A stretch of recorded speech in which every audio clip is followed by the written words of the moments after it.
Y hoy vamos a trabajar sobre un problema del capítulo 18, o sea, problemas de trabajo y energía en sólidos rígidos. Y el enunciado es el siguiente. Nos dice, un cilindro uniforme C, que es este que está acá en la figura, de peso 150 newtons y 30 centímetros de diámetro, rueda sin deslizamiento por una superficie horizontal, como se está indicando en esta figura que está acá. Entonces, sobre él está enrollado un hilo ligero que pasa por una pequeña polea exenta de rozamiento y que está atado a una caja A de peso 150 newtons. Esta caja pesa 150 newtons. Si se suelta el sistema partiendo del reposo, determinar la celeridad V0 del cilindro y la velocidad angular omega c del cilindro también.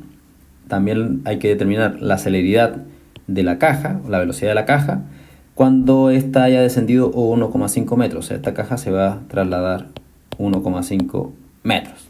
Entonces, ¿cómo trabajar el problema?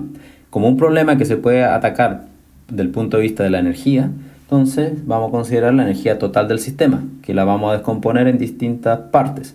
Una va a ser la energía cinética de traslación del cilindro, la energía de rotación del cilindro, la otra la energía de traslación, la energía cinética de traslación de la caja, más la energía potencial gravitatoria de la caja, ya que cambia su altura.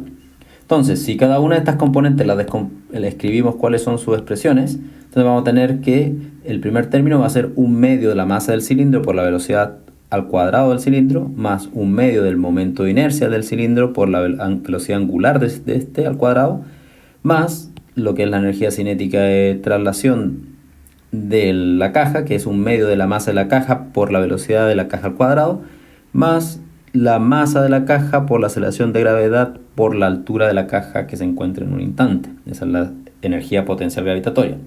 Entonces, en el caso inicial, nosotros tenemos que los objetos parten del reposo, por ende, la velocidad angular y la velocidad de la caja van a ser cero.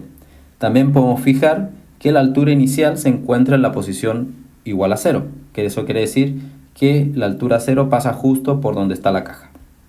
Entonces, ¿eso qué nos va a decir? Nos va a indicar directamente que la energía mecánica del sistema inicial va a ser idénticamente cero, lo que después se va a transferir en otros términos. Entonces, consideramos ahora un poco más en detalle los términos que aparecen en la ecuación de energía. Como es el caso de un cilindro, el momento de inercia se escribe como un medio de la masa del cilindro por el radio del cilindro al cuadrado. Por otro lado, tenemos que nos dicen que la rueda o el cilindro rueda sin resbalar, sin deslizamiento. Entonces eso nos pone una restricción sobre la relación entre la velocidad del centro del cilindro con la velocidad angular, que es esto que está acá. Entonces, si reemplazamos eso en nuestra ecuación de energía, nos va a quedar que, por ejemplo, los dos términos que dependen del cilindro, las dos energías cinéticas, se pueden sumar directamente y nos va a dar un factor 3 medios por la masa del cilindro, por el radio al cuadrado del cilindro, por la velocidad angular al cuadrado del cilindro, más el resto de los términos que no lo hemos tocado. Entonces, de los otros términos, la energía cinética de la caja depende de la velocidad de A. Entonces tenemos que analizar un poquito cómo funciona el sistema. Tenemos una polea y por lo tanto cuando la caja descienda va a tirar de la cuerda de la polea. Eso va a significar que la velocidad que lleve la caja va a estar directamente relacionado con la velocidad del punto más extremo del cilindro con respecto al suelo. Entonces, ¿cómo encontramos esa velocidad? Básicamente tenemos que usar velocidades relativas y en este caso usamos el punto de contacto entre el cilindro y la superficie, ya que va a ser un centro instantáneo de rotación que tiene velocidad cero. Entonces, en este caso, la velocidad del punto A', que es este punto que está en la parte más arriba del cilindro, va a corresponder directamente al vector velocidad angular producto cruz, la distancia relativa entre el punto A' y el centro instantáneo de rotación, o sea, el vector que va desde la parte de abajo hasta el otro extremo. Eso básicamente, si lo escribimos los vectores y lo calculamos, nos va a dar menos 2 veces el radio por la velocidad angular de C, y eso en la dirección y tongo. Entonces eso quiere decir que si nuestro objeto se mueve hacia la derecha, nuestra velocidad angular tiene que ser con valor negativo. Recuerden usar lo de la regla de la mano derecha. Entonces, por otro lado, ahora sí, tenemos esa información que nos sirve para reemplazar en nuestra energía y lo juntamos todo y agregamos la información de que la caja y el cilindro tienen el mismo peso, por ende tienen la misma masa.